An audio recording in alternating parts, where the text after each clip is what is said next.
بسم اللہ الرحمن الرحیم۔ دوستو، آج ہم واقعہ سنیں گے کہ دنیا کے اندر سب سے پہلا قتل کس نے کیا اور کس وجہ سے کیا، یہ آج ہم سنیں گے۔ تو یہ بھی قرآنی واقعہ ہے جو کہ کچھ اس طریقے سے یہ واقعہ بیان کیا گیا۔ قرآن میں مختلف صورتوں میں یہ واقعہ بیان کیا گیا ہے۔ یہ واقعہ دراصل حضرت آدم علیہ السلام کے بیٹوں کا ہے، اور اصل میں اس قتل کی وجہ کیا ہے؟ وجہ اس کی کچھ اس طرح بیان کی گئی ہے کہ حضرت آدم علیہ السلام کی شریعت میں یہ طریقہ کار تھا نکاح کا یا شادی کا کہ آدم علیہ السلام کی بیوی یعنی اماں حوا کو جب بھی حمل ہوتا تھا تو آپ کو جڑوا بچے ہوتے تھے، ایک بیٹا اور ایک بیٹی، یعنی ہر حمل میں اللہ پاک ان کو ایک بیٹا اور ایک بیٹی، دو بچے دیا کرتا۔ پھر دوسرا حمل جب ہوتا اس میں بھی ایک بیٹا اور ایک بیٹی ملتی۔ تو حضرت آدم علیہ السلام کی شریعت کا طریقہ یہ تھا کہ ایک حمل میں سے جو لڑکی پیدا ہوئی ہے، دوسرے حمل میں سے جو لڑکا ہوا ہے اس کا نکاح اس سے ہوگا۔ تو پہلے حمل والے لڑکے کا نکاح دوسرے حمل والی لڑکی سے ہوگا، یعنی جو لڑکی لڑکا ایک ساتھ پیدا ہوئے ہیں ان کا آپس میں نکاح نہیں ہوگا، جو دوسرے پیدا ہوئے ہیں ان کا ایک دوسرے سے نکاح ہوگا۔ تو اصل میں جو پہلے قتل کی وجہ بنی، تو حضرت آدم علیہ السلام کے بڑے بیٹے قابیل، تو ان کی جب پیدائش ہوئی تو ان کے ساتھ بھی ان کی بہن پیدا ہوئی تھی۔ پھر جب حضرت حابیل آدم علیہ السلام کے دوسرے بیٹے جب وہ پیدا ہوئے تو ان کے ساتھ بھی ان کی بہن پیدا ہوئی تھی۔ تو طریقہ یہ تھا کہ جو لڑکی قابیل کے ساتھ پیدا ہوئی تو اس کا نکاح ہونا تھا حابیل کے ساتھ، اور جو حابیل کے ساتھ لڑکی پیدا ہوئی تو اس کا نکاح ہونا تھا قابیل کے ساتھ۔ اب ہوا یوں کہ جو لڑکی قابیل کے ساتھ پیدا ہوئی تھی وہ بڑی خوبصورت تھی۔ قابیل کا دل یہ تھا کہ میں اسی سے نکاح کر لوں، جبکہ آدم علیہ السلام نے اس کو حکم دیا کہ بھائی طریقہ یہ ہے کہ جو تمہارے ساتھ پیدا ہوئی ہے اس کا نکاح تمہارے بھائی کے دوسرے کے ساتھ ہوگا، تمہارے ساتھ نہیں ہو سکتا، جبکہ تمہارا نکاح جو حابیل کے ساتھ لڑکی ہوئی ہے اس کے ساتھ ہوگا۔ اب اس نے اس چیز کا انکار کیا اور اس نے دل میں یہ رنجش بٹھا لی کہ میں اسی لڑکی سے نکاح کروں گا، یہ کون ہوتا ہے میرا دوسرا بھائی سے نکاح کرنے والا۔ بہرحال اس نے اس چیز سے انکار کیا۔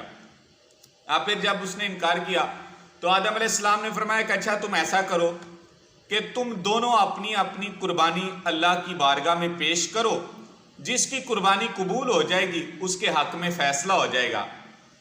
تو اب ان دونوں نے قربانی پیش کی۔ اب یہ بات ذہن میں رکھیں کہ اللہ کی ذات بندے کی نیت کو جانتا ہے، بندے کا مال نہیں دیکھتا۔ یہ قرآن میں بھی واضح طور پہ اللہ نے فرمایا ہوا ہے لَن يَنَالَ اللَّهَ لُحُومُهَا وَلَا دِمَاؤُهَا، کہ تمہارا خون یا گوشت نہیں اللہ کو پہنچتا۔ اللہ مادی چیزوں سے تو ویسے ہی مبرہ ہے، یعنی اس کو حاجت نہیں۔ اللہ نیت دیکھتا ہے، نیت صاف ہے تو آپ کا عمل انشاءاللہ مقبول ہے، نیت صاف نہیں دکھاوے کی ہے تو آپ کروڑوں کا عمل کریں آپ کے منہ پہ مارا جائے گا۔ بہرحال حضرت آدم علیہ السلام نے دونوں بیٹوں کو کہا کہ چلو بھائی اب اللہ کی بارگاہ میں تم قربانی پیش کرو، جس کی قربانی قبول ہو جائے گی اس کے حق میں فیصلہ ہو جائے گا۔ حضرت حابیل جو چھوٹے بیٹے تھے آدم علیہ السلام کے، یہ بکریاں یا جانور چرایا کرتے تھے۔ آپ نے اپنے ریوڑ میں سے سب سے جو اچھا خوبصورت جانور لگا نا وہ اللہ کی بارگاہ میں قربانی پیش کر دی۔ جبکہ قابیل جو ہے یہ کھیتی باڑی کیا کرتا تھا، اس نے جو بھی اپنی کھیتی تھی اناج تھا اس میں سے گٹیا سا کوئی گٹھا لا کے تو قربانی کے لیے پیش کیا۔ اب آسمان کی طرف سے ایک آگ آئی اور اس نے آ کے حابیل کی جو قربانی کا جانور تھا اس کو جلا دیا، اور قابیل کی قربانی جو گٹھا رکھا تھا اس نے اناج کا وہ بچ گیا۔ تو آدم علیہ السلام کے زمانے میں اس وقت میں یہ قبولیت کا طریقہ ہوا کرتا تھا کہ جو اللہ کی بارگاہ میں قربانی پیش کی جاتی کسی مخصوص جگہ پہ رکھی جاتی تو آسمان سے آگ آ کے جس چیز کو جلا دیتی وہ اس چیز کی نشانی ہوتی تھی کہ یہ قربانی قبول ہو گئی ہے۔ اب یہ اچھا یہاں پہ نا ایک اور بات ہے، ایک بنی اسرائیل میں بھی ایک طریقہ ہوا کرتا تھا کہ آسمان سے ایک زنجیر لٹکی ہوتی تھی سونے کی، اس کے پکڑنے سے پتہ چلتا تھا کہ یہ بندہ سچا ہے یا جھوٹا ہے۔ اب وہ پھر وہ زنجیر اللہ نے واپس اٹھا لی تھی، وہ کیوں اٹھائی تھی وہ میں انشاءاللہ علیحدہ سے ایک ویڈیو بناؤں گا، اس حوالے سے آپ کو بتاؤں گا۔ بڑا دلچسپ وہ بھی واقعہ ہے کہ انسان نے جتنی بھی مشکلات پیدا کی ہیں نا اپنی فراڈیوں کی وجہ سے پیدا کی ہیں، ورنہ اللہ نے تو بہت آسانیاں اتاری ہوئی تھی زمین پہ، وہ ایک علیحدہ میں بتاؤں گا کس وجہ سے یہ اللہ پاک نے زنجیر اٹھائی۔ اب اللہ پاک نے حضرت حابیل کی قربانی قبول کر لی، قابیل کی قربانی نامقبول ہوئی۔ اب اس کو اس بات پہ بھی غصہ، اور اس نے اپنے باپ پہ بھی غصہ کیا، یعنی آدم علیہ السلام پہ۔ آدم علیہ السلام سے وہ قابیل کہنے لگا کہ بھئی آپ نے اس کے لیے دعا کی ہے، میرے لیے دعا کیوں نہیں کی؟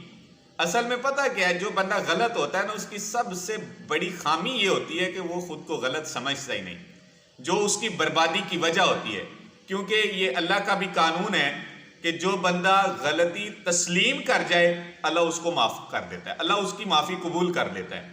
جو غلطی کو تسلیم نہ کرے اس کو معافی نہیں ملتی، غلطی جیسی بھی ہو، چھوٹی ہو یا بڑی، غلطی کو تسلیم نہ کرنا ہی تو شیطان بناتا ہے، کہ شیطان یہی تو مان نہیں رہا تھا کہ مجھ سے غلط ہوا ہے۔ بہرحال غلط بندے کی سب سے بڑی خامی یہ ہوتی ہے کہ وہ خود کو غلط سمجھتا نہیں، جب کبھی سمجھ لے گا تو انشاءاللہ اللہ اس کو سیدھے راستے پہ لگا دے گا، اس کے لیے آسانی پیدا کر دے گا۔ اب وہ خود کو غلطی تسلیم نہیں کر رہا کہ میں غلط ڈیمانڈ کر رہا ہوں، کہہ رہا ہے باپ کو بھی، آدم علیہ السلام کو، کہ بھئی آپ نے میرے لیے دعا کیوں نہیں کی؟ آپ نے اس کے لیے دعا کی، اس کی قربانی قبول ہو گئی۔ اس نے یہ بھی رنجش دل میں رکھ لی۔ وقت گزرتا رہا، ایک دن حضرت آدم علیہ السلام کے بیٹے جو حابیل ہیں وہ ذرا لیٹ ہوئے، تو آدم علیہ السلام نے قابیل سے کہا کہ بھئی دیکھو کہاں ہے تمہارا بھائی، آیا نہیں۔ یہ گئے دیکھنے تو دیکھا کہ وہ جنگل میں جانور چرا کے آ رہے تھے، تو پوچھا کہ تم کہاں تھے؟ انہوں نے کہا میں لیٹ ہو گیا۔ تو یہ کہنے لگے کہ تمہاری قربانی قبول ہوگی، میری کیوں نہیں قبول ہوئی؟ تو انہوں نے کہا کہ بھئی اللہ متقین کی، یعنی ڈرنے والوں کی، پرہیزگاروں کی قربانی قبول فرماتا ہے۔ تو قابیل کو اس بات پہ غصہ آیا، انہوں نے اس کے سر پہ ایک لوہے کی چیز ماری جس کی وجہ سے وہ فوت ہو گئے، یعنی قتل ہو گئے۔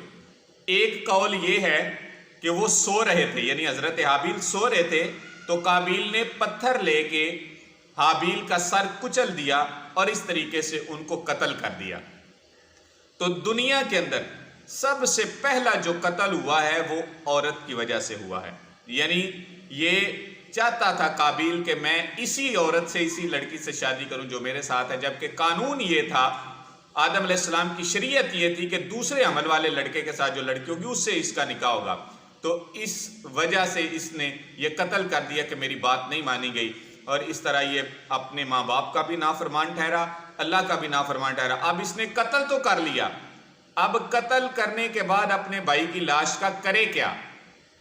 تو اب روایات کے اندر ہے کہ یہ اپنے بھائی کی لاش کو 100 سال کندھے پہ اٹھائے پھرتا رہا۔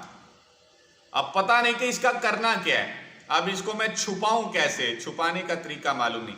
اب کیسے انہوں نے اس کو چھپایا، اور کس نے آ کے قابیل کو بتایا کہ کسی کو جب ماریں یا کوئی مر جائے تو اس کو چھپاتے کیسے ہیں؟